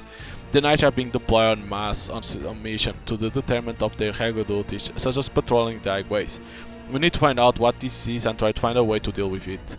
Getting back to the matter at hand, there's a risk that if the temperature stays low, the harvest is going to be poor. And the larger the population is, the more serious that issue becomes. When the harvest is poor, it reduces our food supply, which hinders the knights' operations. I see. So that's why you meant by provoking the knights and nobles. The nobles are the ones who deploy the knights, and the knights are the ones who fight for the kingdom. And when they don't have enough supplies, they will start requisitioning more. That's why Ruili was concerned about the low temperature. Man, Ruili, you are pretty clever. I was just pissed that they were stealing our possession on top of our tax. I'm not that clever, it was just something I was taught in the past. Ruili has an almost pained look on his face as he says that. It's the same expression he always makes when he mentions the past. That reminds me, Ruili isn't from the kingdom of Mykelti. He never mentioned where he came from before. Hey Ruili, why was it that you came to Mykelti? But seeing as we were making small talk, I tried my luck to breach the subject. Ruili seems alarmed at first, blinking repeatedly, then gives me a soft grin. No real reason, I just wanted to change in my life. I want to live freely somewhere where I have no ties. There's a hint of loneliness to his face and voice, so I tried to be prudent with my question. Were you not able to live freely before? My life was a fixed path that I was forced to walk down. What was right was already decided from the start, and I was refused to any other choice. It was oppressive, stifling place. I grew up in a strict place that valued tradition. When I reflect on it now, it feels like a privileged problem to have. It lets out the painful side, so I carefully ask, do you feel like you can live freely now? I won't say life here is in Kingdom Mikael is exactly free. The life of Forge is pretty grueling, and he's living in a different nation where he knew no one. And it's not like he's making a lot of money here. I wonder how he sees it. Absolutely, even now I can say with confidence that I'm having lots of fun and feel so fulfilled. The Kingdom Mikael may be in a state of crisis, but I'm glad that I have the freedom to choose how I face that crisis. Even if I'm killed before we see this through, I'll be able to die without regret, knowing that it was a result of the choice I made. Knowing that what I'm living for is really important to me. I guess this is the lifestyle that I was looking for. Even though the situation may be difficult, he can still smile because he's living on his own terms. It's not about whether his life is easy or harsh, he just wants the freedom of choice. Really? Well, I'm glad to hear that. As long as my body is happy, that's good enough for me. Thanks for coming along with me, Ruili. Huh? What are you faking me for all of a sudden? Well, no matter how pissed I am at knights and nobles, I doubt I would have been able to take action if I was on my own. So I'm grateful that we were able to stand up and face this together. If you are trying to come onto me, I'll recommend the tavern. Don't be stupid, I'll sooner spend my money on myself than take a man out to dinner. Ha, I can't fault you there. Come on, let's see if there's anything we can do to help around town. To me, Cotriel is my hometown, but Ruili I guess it's his second home. And so the two of us walk around the town square and approach anyone who likes like they close an end.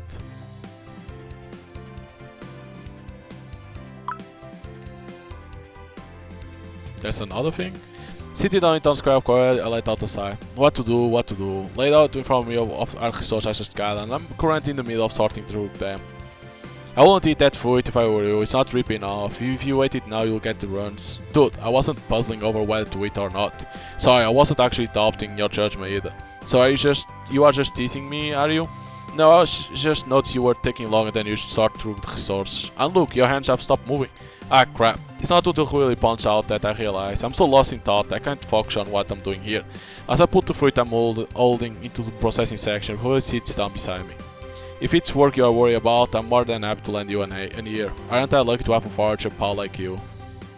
Ruili must be stressed I take a break, so I stop what I'm doing and stretch my legs. Well, you see Ruili, I've been wondering if there's any quick and easy training method to grow stronger. Well, I'll hear you out on this at least. I mean, us forgers need to have physical strength, right? Well, it's probably more apt to say that we need to be skilled in combat, but you're right, we can't get by sticking plants and mining hard alone. We often have to hunt down monsters and animals or fight them on their turf. But whether you're fighting them or escape from them, you need to have a certain degree of physical strength, right? Yeah, and the more skilled you are in combat, the more impressive prey you can hunt. So training is essential to performing our jobs better. But the problem is, well, we are in tough times at the moment. I look around town, the numbers the Royal Knights inflict upon the town when they came and took the Silkal levy is still clear to see. We don't have time to train the slow and steady way. So are you looking for an efficient way of improving your skills in combat, is that it? Yeah, that's the word, efficiency. I knew you will understand, Ruili. Well, I really don't think that putting yourself through some brutal training regime is the solution here. Here I was thinking we were on the same wavelength here, you don't get it at all. I stretched my hand towards another item to get back to sorting when... Oh, I couldn't help but overhear you just now. Huh? I never took you for an eavesdropper. Don't be like that, because I've got just the thing you're looking for. You know how the border of the Kingdom Mikael and the dominion of this Nafrodi is south of here, right? Well, rumor has it there is a labyrinth around there where you can grow strong quick and easily. You mean the exact thing I'm looking for really exists? Whoa, my prayers have been answered. We could even kill 2 birds with 1 stone. I can grow strong as forger and we can gain a bunch of resources needed for the town.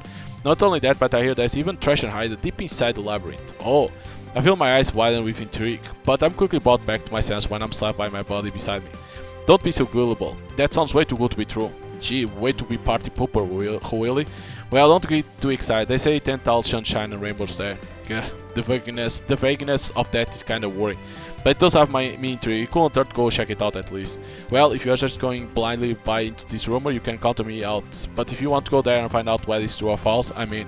Ruili shrugs his shoulders, but ultimately agrees to check it out. He probably knows that if you don't check it out, it's going to drive me crazy. I was hoping you'll say that. I knew I could count on my good old buddy, Ruili. When we have the time, let's check it out. But do we know where it is? Oh, there we go. Loser's Labyrinth. What the fuck? Nice name.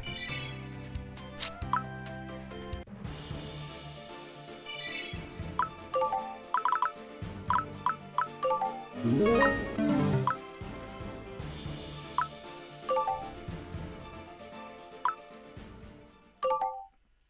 level 2.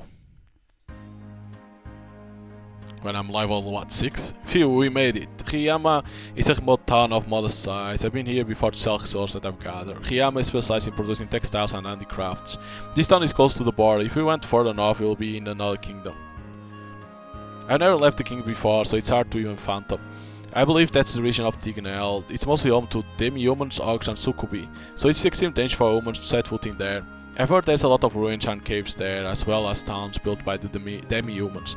The main river that runs through the Kingdom of Mikalt is the Lacia River, and I'm pretty sure my mentor told me that the source of that river is Lake Fema in Tignel. Alright, it doesn't look like there's much going on for us to collect information about here, but that seems pretty easy going here in Riyama. It doesn't seem like the pillaging of collateral has such impact here. But there's always a chance that they might have information, right? Ruili doesn't reply. Ruili, what's wrong? Have you noticed something? There seems to be more women here than last time I came here. It wasn't until he mentioned it that I noticed the man-woman split seemed to be a little uneven. You're right, there doesn't seem to be many young people here either. Maybe the working population has decreased here? Yeah, you might be right. They probably moved to a place with more people. Somewhere they can earn more money, huh? In our kingdom, that would likely be Santaria. Right, if you work in capital, you'll probably be able to earn a better living. But it's not that simple either. It's hard to find a place to live, and that costs money too. They likely move elsewhere because they weren't earning enough here. Which probably also means they don't have a lot of money. Well, the people from here probably don't mind living a little roughly, as long as they have a roof over their heads. You think they end up in the slums? Is that still preferable to their lives here in Riyama? I'll hate to think so. Leaving your birthplace to make a living. Going as far as to abandon the livelihood your ancestors built. I wonder what the reason is for the economy not being so great here in Riyama. If there is artisans here, they will be able to make local products, right? Well, there could be all sorts of reasons, but maybe they aren't able to make their local products as well. If the working population decreases, that means there will be less artisans around, and there will be fewer people to sustain other aspects of life there too, which means the foundation for artisans to be able to work there has collapsed. In order to maintain a town where a variety of people can live, there are certain requirements that need to be covered. Not just people who can cook, of course, but people who can construct buildings and make clothes too. Not only that, but you need people who can acquire resources necessary for those jobs as well. And if there isn't enough craft work being made to trade, then merchants are going to stop passing through too. It's downward spiral, no wonder the situation deteriorates. It's not that things are easy going here. The liveliness of the place has declined because the working population moved away. This is a place I have a connection to. Seeing as we are here, if there's anything I can do for them, I'd like to help. Haven't you already worked out what we can do to help here? Alright, we are foragers. We can go get materials for them. We might be able to be of some use that way. In that case, we'll go say hi to an artisan we know and oh, all of a sudden I notice a girl running to us with a grin on her face.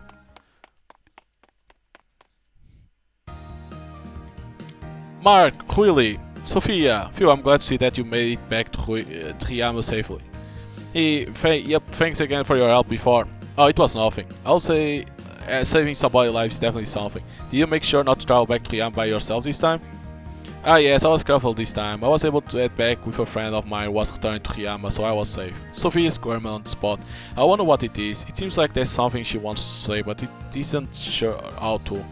Is Coterill alright? Yeah, it's okay for now at least. We parted ways with you at the ends, but you must have seen it too, huh, Sophia? Yeah, the town was a mess and there was so many people upset. They say that the Royal Knights took their stuff away. Yeah, it was pretty horrible what they did.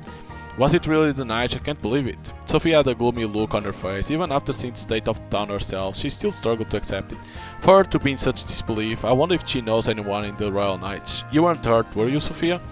The Knights had already left by the time we got there, so I'm sure you will be fine. Yeah, I wasn't injured, but I couldn't complete the task I'd been sent out to do, and I felt so bad for everybody. Huh? What do you mean? I went to the shops and showed them what I had, and they said they were sorry for making me come all this way, but they didn't have any money, so I had to go back to Riyama. I'm not really sure what she's getting at. Does she sell resources like we do? I see, so that's why you were headed to Coterill. You went to sell Riyama's handicrafts, right? Yes, they asked me to represent Riyama because I'm young and strong. And it was going to be a while for the next merchant to come and visit our town, but we won't be able to survive until then. So you went to Coterill to sell Riyama handicraft, but didn't have much luck. Sophie gave a small silent nod. Right, it was after everything that happened. So they said they couldn't trade with you. After what happened, they couldn't just carry on with business as usual. Yeah, and I was too afraid to go to other towns. But in order to survive, we need to make more textile products. Of course we need money, but we also need fabric and yarn. But they say they couldn't sell those to me either.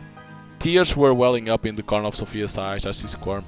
I look over at Ruili and we give each other a nod. So it's difficult for you to get the necessary resource for Riyama, is it? Well, I heard that they could be found nearby, but we don't have many people with knowledge or skills to obtain them. Well, you're in luck, we can get them for you. Huh? We are forgers and we specialize in gathering resources, so it's only natural that we go get them. Are you sure? Our town doesn't have much money, so we probably won't be able to offer you much. Well, we can do it. Well, we can't do it for free, of course, but that's fine. Then, if you don't mind, I'm glad to see that cheer up. Well, we still need to get to work. But they are not going to be able to get out of the situation easily, are they? Once we leave Riyama, they'll be faced with the same struggles again. You're right, it's only a short-term solution. Well, I got an idea for that. If it works out, then Riyama will be back to its former glory. What are you talking about? I got it. Well, go on, Sophia, let's hear it. Sophia beams as she excitedly responds. You're going to move to Riyama, right? We couldn't be happier to have you here. That's why you came here, right? There's some empty house in the outskirts that we can tidy up for you. No, that's not it. Don't look at me with those eyes sparkling with hope. I'm stressed that we teach you the ways of gathering resources. Huh? Then you can pass those skills on to others in town too. So I learned skills from you and teach them to others? Then you'll be able to help revitalize the town. But I don't know how to fight. Well, you don't really need to know how to fight. If Riyama specializes in textiles and handicraft, then you don't need to hunt animals and monsters for their hides, do you? So we'll teach you the skills of exploration, how to gather resources. She seems conflicted. We just need to give her that little extra push. But what about everybody else? I mean, it won't be easy to teach those skills. Well, they are a somewhat specialized set of skills and techniques. We'll learn these skills by becoming a branch of our mentor. But Riyama is in a critical state, so you can't afford to hesitate. You need to do what you can. And we are offering to teach you what we know. You know what that means? Does that mean? Yep, that's right. We're going to let her steal what we know to save Riyama. That's how severe their situation is. You mean I can be a fellow forger? You're gonna make me your pupil? Take me under your wing and teach me the tricks of the trade? And in the end we're gonna become one big family? Not quite. We just can't seem to get on the same page. So frustrating. I try to calm her down and keep her from getting too carried away with her delusions while I explain exactly what I mean. Once she finally seems to get it, she lets out a big sigh and says, okay, right, if I learn how to gather I can help Riyama. But are you sure about this? I'm not good at fighting monsters and I'm just going to get in the way. The most I can do is call upon the powers of Illusion to heal wounds. The powers of Illusion? I think she means that she's a believer of Illusion, the goddess of healing. Yep, she's a kind of wonderful goddess. When you become the believer of a certain religion and pray to that god, you'll be blessed with that god's powers. So if Sophia is the believer of the god of healing, then that means you can perform recovery magic, Sophia? That's incredible. That's an incredible useful skill to have in battle. It is? Yes, battling is not all about fighting the enemy. That's right, offering support to your allies is just as important. If the people fighting get injured, they're not going to be able to fight to the best of their ability. But when people like you are there to support them, then they can stay in fight form.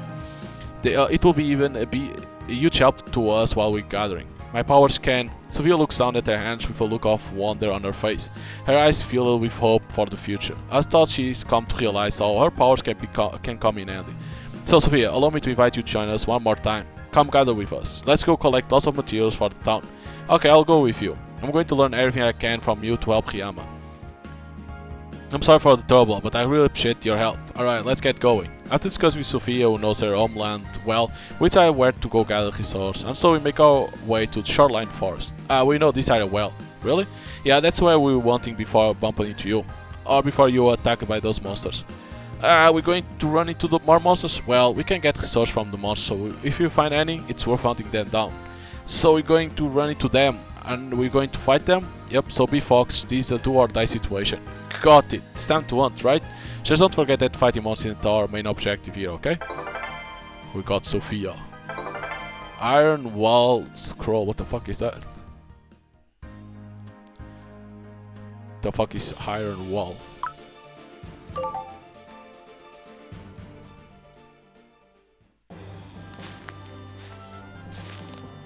We are walking through the shoreline forest with Sophia. The flower and stem of this plant have different medicinal properties. Oh, and if you boil the roots and make tea out of it, it's supposed to be good for you too. Whoa! As we expand to her various use of certain plants, Sophia lets out a gasp of awe, her eyes wide in amazement, but then her face immediately brightens. Ah, these are results for making fabric. That's one a little too young. We should pick ones that have slightly thicker runners. Oh, really? Picking younger plants is inefficient. We need to think about next year's harvest too. If you reap all the resources at once, you'll negatively affect next year's growth.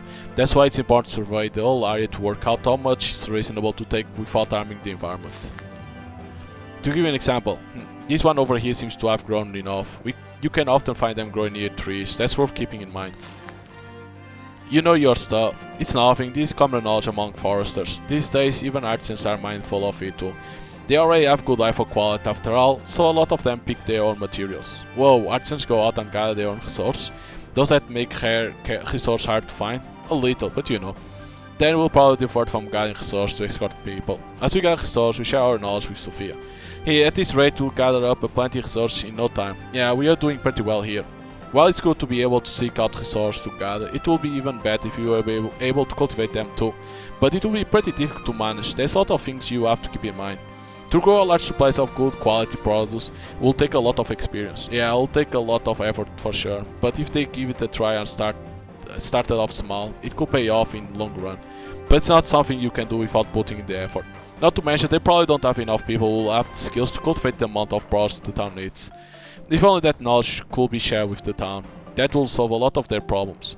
But on the other hand, there will be some people who weren't able to earn as much as before. I guess the people who have to share their knowledge will be short-handed. Everyone wants to ensure their own profits. They will naturally be worried that the people they teach might end up being more successful than them. Right, that's why people keep their knowledge and skills to themselves. They keep their knowledge and skills to themselves? Wait, are you sure it's okay for you to be doing this then? You mean if it's okay for us to teach you what we know? Yeah, of course. I mean, we obviously want to ensure we can keep making money, but if that comes at the expense of our friends and acquaintances suffering, it's just not right. The expense of your friends suffering? At this rate, townspeople are going to get sick and go hungry from the lack of resource, and we're not about to let people die if we can help it. So it's fine that we are helping you out. I give her a reassuring smile, to which Sophia grins back at me. Thank you so much. If there's anything I can do to help you, let me know. I'll do my best to repay the kindness you've shown me. And if you get injured, I'll use the powers of Hellhound. Thanks, that's more than enough. There's nothing more gratifying than helping each other out. Hey, yeah. Alright, let's keep gathering. If you have any questions, feel free to ask. So, what the hell is that thing? Consumables.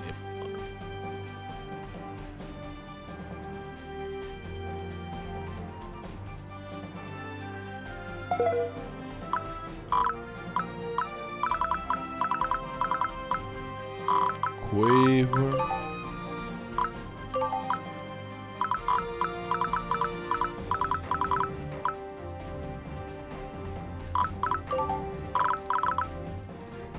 A scroll for defensive formation locks the iron wall formation way. Because I was gonna say, what the hell is that? It's a formation. So hope you guys enjoy your gameplay. Like there's a lot of conversation, the typical, you know, on RPG, you know, starting a lot of talking, you know, explaining stuff until it will take time to get, you know, to the good stuff, the typical of an RPG. But if you like RPGs, you're probably gonna enjoy this one. You know, there's a lot of things to do. There's mini games, skills. There's even a lot of items that then it's like you can like sell certain items to then the shops to have better items in there, for what I understood on tutorial. So there's a lot of things for you to do on this game. So you can buy the game on Steam. It's already available. And again, I don't know if this game has you know, an uncensored patch. I can't say for sure in this one. So it's if you buy the game, you can go to Shirofune and see if there is or not, but I can't say for sure. I know there is this DLC that is What If DLC on Steam, of course. So hope you guys enjoyed, and see you guys next time.